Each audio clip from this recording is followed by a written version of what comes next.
ये कार्यक्रम सत्य घटनाओं से प्रेरित है। जिनके साथ ये घटनाएं घटी उसकी वास्तविकता उन्हीं तक सीमित है। भूत प्रेतों और अपसामान्य विषयों के होने पर चैनल कोई दावा नहीं करता और न ही प्रोत्साहन करता है।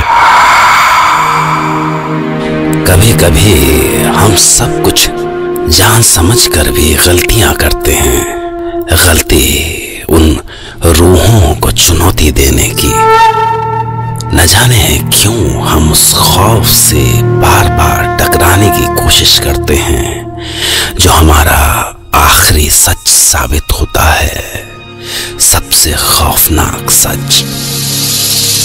या कहीं हमारी जिंदगी उस सच और झूठ के बीच का गहरा अंधेरा तो नहीं है, मौत और जिंदगी के बीच का अंधेरा जिसे हम कभी स्वीकार नहीं कर पाते और जिससे गुजरकर रूहें खौफ की शक्ल अख्तियार कर लेती हैं।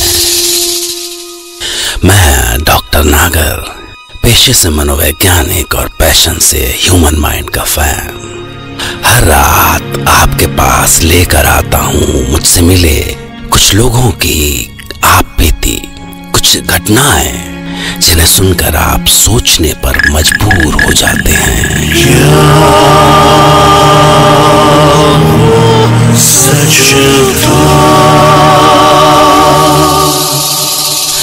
आज की कहानी मेरे एक पुराने दोस्त डॉक्टर गांगुली की आप बीती है। डॉक्टर गांगुली जो खुद एक साइकोलॉजिस्ट हैं, भूत प्रेतों पर यकीन नहीं करते, बल्कि जब भी उन्हें मौका मिलता है वो ऐसी घटनाओं को झुठलाने की कोशिश करते रहे हैं। तो आज डॉक्टर गांगुली आपको एक ऐसी घटना सुनाएंगे जिसने उन्हें एक दहशतनाक दोराहे पर ला खड़ा कर दिया। ये बात आज से साल भर पहले की है, जब मुझे अहमदाबाद के एक हॉन्टेड प्राइवेट हॉस्टल के बारे में पता चला। मैं जानता हूं कि जहां बहुत सारे यूथ हों, इस तरह की अफवाहें उड़ ही जाती हैं, और फिर वो गर्ल्स हॉस्टल था। जाहिर है डरी सहमी गर्ल्स ऐसी बातों पर बड़ी आसानी से बिलीव कर लेती हैं। तो मैं अहमदाबाद पहुंचा और पहुंचकर उस गर्ल्स हॉस्टल के ओनर मिस्टर चमन भाई पटेल से मिला। असल में गांगुली भाई, इस इलाके में है ना ऐसे कई प्राइवेट हॉस्टल है जिन्होंने जानबूझ के ये अफवाह फैलाई है। बोलो, प्रोफेशनल राइवलरी की वजह से, प्रोफेशनल राइवलरी, कंपटीशन, क्योंकि ये सब जो है ना पिछले 2 साल से हो रहा है। पहले क्यों नहीं हुआ? वो इसलिए कि इसी पीरियड में यहाँ कई नए हॉस्टल्स खुले हैं और कंपटीशन जो है ना वो बढ़ गया है। बोलो। राइट मिस्टर पटेल, मुझे भी यही लगता है। पर इन लड़कियों का डर का क्या करें गांगुली भाई, वो तो इन घटनाओं को सच मानती है ना, और इस वजह से मेरा कितना लॉस हो रहा है माता रानी की कसम नहीं जानता हूँ। आधी स्ट्रेंथ रह गई है लड़कियों की। तो मिस्टर पटेल, सबसे पहले मैं उन गर्ल से मिलना चाहता हूँ, क्योंकि सारी प्रॉब्लम की जड़ उनकी दिमाग में है। बरोबर, तो चलिए। तो बस उसके बाद ओनर मुझे उन लड़कियों के पास लेके गए और मैंने उनसे बात शुरू की। ओके, तो भावना, आप बताएं उस दिन क्या हुआ था? एक्चुअली सर, कृतिका, अंकिता और रूबी मेरी रूममेट थी। हम अपने अपने इंस्टीट्यूट और ऑफिस जाने के लिए तैयार होने की जल्दी में थे, पर कृतिका ने काफी देर से बाथरूम ऑक्यूपाई कर रखा था। कृतिका, स्टूपिड, जल्दी कर, साल भर का आज ही नहाएगी क्या? निकल जल्दी। बड़ी देर हो गई थी सर, पर अंदर से कृतिका का कोई जवाब ही नहीं आ रहा था। मैंने बाथरूम के दरवाजे पर कान लगाया तो शावर चल रहा था। मैं चिल्लाई, कृतिका, खोल जल्दी यार। Have you gone mad or what? मुझे ऑफिस जाना है, खोलो। You know what? Just go to hell. मैं ऐसे ही चली जाती हूँ। और तभी अचानक अंदर बाथरूम से जोर से ब्लास्ट की आवाज आई। हम सब डर गए थे सर कि पता नहीं अचानक ये क्या हो गया। हमने जोर जोर से डोर पीटना शुरू किया। कृतिका, कृतिका, क्या हुआ? तू ठीक तो है ना? कृतिका, दरवाजा खोलो। कृतिका, दरवाजा खोल। कृतिका। धमाका सुन के पटेल सर और हॉस्टल का सारा स्टाफ आ गया था। हम अभी भी दरवाजा पीट रहे थे। खोल दरवाजा कृतिका, तुझे कुछ हुआ तो नहीं है ना? कृतिका, दरवाजा खोलो। कृतिका, तुम ठीक तो हो? कृतिका। अभी क्या? कृतिका, ये दरवाजा खोल ले। अचानक हमें एक अजीब सी आवाज सुनाई दी। पता नहीं क्या था वो। हम सब बहुत डर गए थे सर। और जब दरवाजा तोड़ा गया तो पूरे बाथरूम में धुआं ही धुआं भरा हुआ था।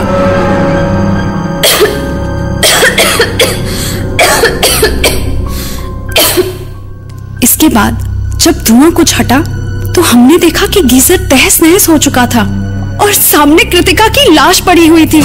उसका फेस बुरी तरह से जला हुआ था सर। हे माता रानी, ये सब कैसे हुआ? अरे पुलिस को फोन करो ने पछी एम्बुलेंस को फोन करो जल्दी।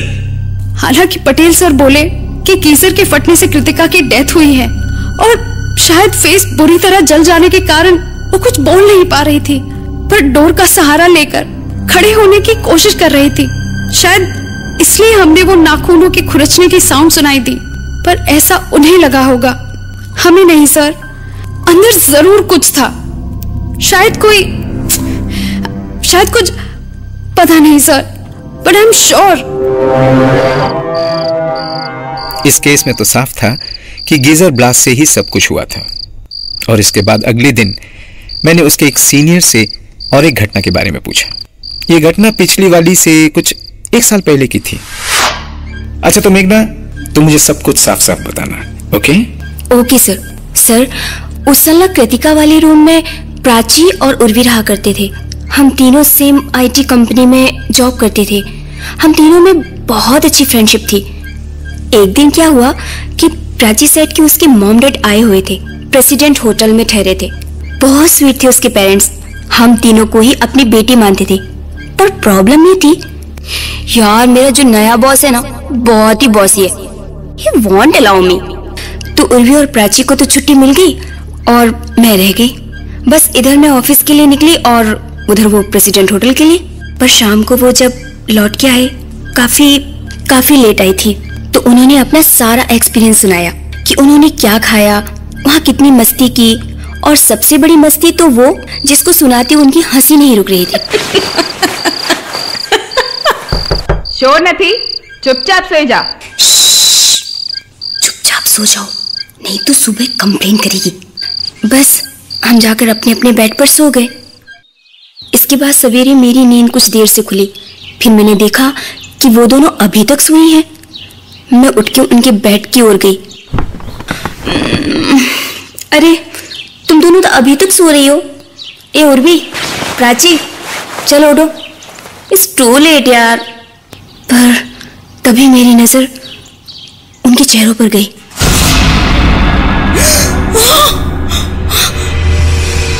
उनके चेहरे बुरी तरह से जले हुए थे सर। मर चुकी थी वो दोनों। पर बेड पे लेटे लेटे उनके चेहरे कैसे जल गए? ये तो किसी को नहीं पता सर कि बेड पे आग का तो कोई निशान तक नहीं था, पर फेसेस 90% जले हुए थे, बिल्कुल जैसे उस दिन बाथरूम में कृतिका का फेस जला था।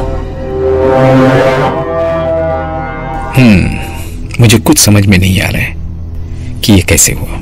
भला बेड पे लेटे लेटे वो कैसे जल सकती हैं, जबकि बेड की चादरें बिल्कुल ज्यों की त्यों हैं। तभी हॉस्टल के ओनर मिस्टर पटेल वहां पहुंचे। आप भी उलझ गए गांगुली भाई, आप भी उलझ गए। हाँ, पर ऐसा होता है, कभी किसी साजिश की वजह से तो कभी खुद ब खुद। बस हम उसका कारण नहीं जान पाते। तो गांगुली भाई, मैं आपको अभी एक किस्सा बताता हूँ जो मेरे साथ हुआ। हाँ तो कम ऑन गर्ल्स, आप लोग भी आइए। पटेल साहब अपने साथ घटी घटना के बारे में हमें कुछ सुना रहे हैं। हाँ, આવી જાઓ, બેસો। તમે બેન બેસો, વાર્ડન બેन બેસો। हाँ तो क्या थी वो घटना? हाँ, तो ये बात उन दोनों इंसिडेंट से पुरानी है, लगभग 2.5-3 साल पहले की। मैं उस रात मणिनगर की ओर से आ रहा था। रास्ते में कोंकोरिया लेक और गीता मंदिर होते हुए जमालपुर वाले ब्रिज पर पहुंचा तो एक लेडी ने मुझे रुकने का इशारा किया। मैंने सोचा आधी रात को यहाँ सुनसान में ये लेडी कौर क्या रही है। मैं कुछ डर नहीं बल्कि अलर्ट हो गया, पर पता नहीं कैसे मेरी कार अपने आप रुक गई और रुकी भी ठीक उस लेडी के पास जाके। बोलो, मुझे तो शौक लगा। पर मैंने अपना विंडो ग्लास जरा सा डाउन किया और उससे पूछा, बहन आप यहाँ आधी रात को? मेरी कार खराब हो गई है उधर ब्रिज के पार, आप मुझे आगे तक छोड़ देंगे? जाना किधर है आपको? सैटेलाइट। उसके लिए तो रॉकेट लेना पड़ेगा ने। बैठ जोक, बहुत खराब जोक था। आप एक काम करो बेन, आप पीछे वाले सीट पे बैठ जाओ, आगे सामान रखा है, आप पीछे वाले सीट पे बैठ जाओ। मैं आपको पिरामिल गार्डन पे ड्रॉप कर दूंगा, वहां से आपको टैक्सी मिल जाएगी, बराबर है ना? और वो बैठ गई। मैं आराम से ड्राइव कर रहा था, अचानक मेरी नजर रेयर व्यू मिरर पे पड़ी तो मेरे को शौक लगा। बोलो, क्योंकि मिरर पे मैंने देखा कि पीछे वाली सीट पे तो कोई बैठा ही नहीं है। बोलो, और मेरे को तो ऐसा शौक लगा कि गाड़ी सड़क से उतरती उतरती बची। बोलो रियली सर? तो फिर पर जब मैं हॉस्टल पहुंचा, कार से उतरा तो अचानक बैक डोर अपने आप खुला और बंद भी हो, जैसे कार से कोई बाहर निकला। हाँ, कहानी सुनी नहीं कि गपशप चालू। बस ऐसा कुछ होता है और आप उसमें नमक मिर्च लगा के इतना बड़ा बना देते कि सारे शहर में उसकी चर्चा होने लगती। बट सर, व्हाट इफ आपकी कार में वही लेडी आई हो, मतलब आत्मा? सो बात करे छे, ये जो तुम लोगों का गॉसिप है ना, ये मेरा लॉस कराता है। कांड में गया तुम्हारा ये गॉसिप और तुम्हारी वो आत्मा। तभी मैंने कुछ बोलना चाहा, पर मुझे लगा मेरी आवाज को क्या हो गया है। वो अजीब सी हो गई थी, जैसे किसी औरत की आवाज, और मेरा कंट्रोल ही नहीं रहा उस पर। भाग मैं ही गई थी, लेकिन मेरी आत्मा नहीं। तुम्हारे दोस्त ने जिंदा जला दिया था मुझे। याद है तुम्हें एडवोकेट चौमन भाई पटेल?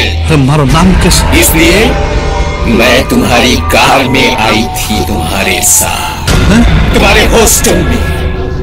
मैं तब से यही हूँ। ये क्या कर क्या रहे हैं आप? और आपकी आवाज गांगुली भाई? गांगुली नहीं, रूपाली शाह। रूपाली? नहीं, तुम कैसे हो सकता है ये? तूने केस लड़ा था अपने दोस्त का, तब तूने कोर्ट में जिताया उसे। हाँ, गलती होगी बाबा। पर अब हारेगा, आज हारेगा तू, क्योंकि you killed me again in the court. You did it.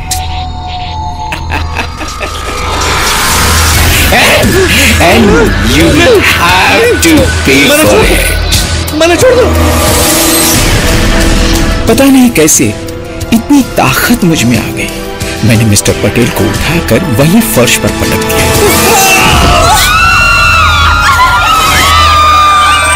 My God, क्या हो रहा है? और वो तड़प कर वहीं चिल्लाने लगा।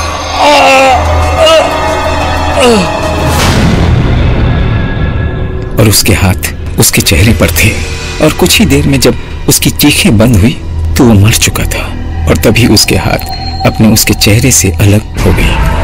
और मैंने देखा कि मिस्टर पटेल का चेहरा बुरी तरह से जल चुका था, शायद ठीक उसी तरह जैसा कि कृतिका, प्राची, उर्वी, इन तीनों का जला था। सवाल है कि अगर ये सारी घटनाएं समझने में डॉक्टर गांगुली से चूक हुई तो उन सारी डेड बॉडीज के चेहरे जले हुए क्यों थे? आखिर क्या वजह थी उसकी? बाद में लड़कियों ने डॉक्टर गांगुली को बताया कि मिस्टर पटेल अपना हॉस्टल बिजनेस शुरू करने से पहले लॉयर हुआ करते थे, और शायद तभी उन्होंने अपने दोस्त जतिन शाह को बचाने के लिए उनकी वाइफ रूपाली शाह की डेथ को सुसाइड साबित कर दिया। पर सबसे बड़ा सवाल तो ये है कि मैं आज भी कभी कभी डॉक्टर गांगुली से मिलने उनके घर जाया करता हूँ, और कभी कभी वो लेडीज कपड़ों में होते हैं। क्यों? सोचिए, क्योंकि कल रात मैं आपसे फिर मिलूंगा एक नई कहानी के साथ। जिसे सुनने के बाद डॉक्टर गांगुली की तरह आप भी बह पड़ेंगे।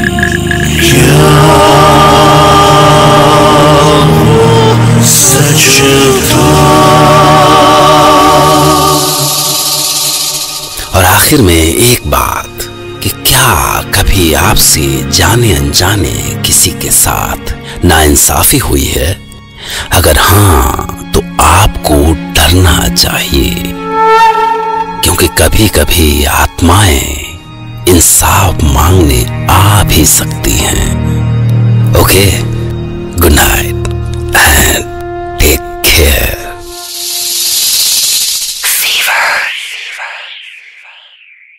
सब्सक्राइब कीजिए हमारे YouTube channel Ding Dong Dong को ऐसे ही मजेदार किस्से और कहानियाँ सुनने के लिए, और कमेंट करके बताएं ये वीडियो आपको कैसा लगा।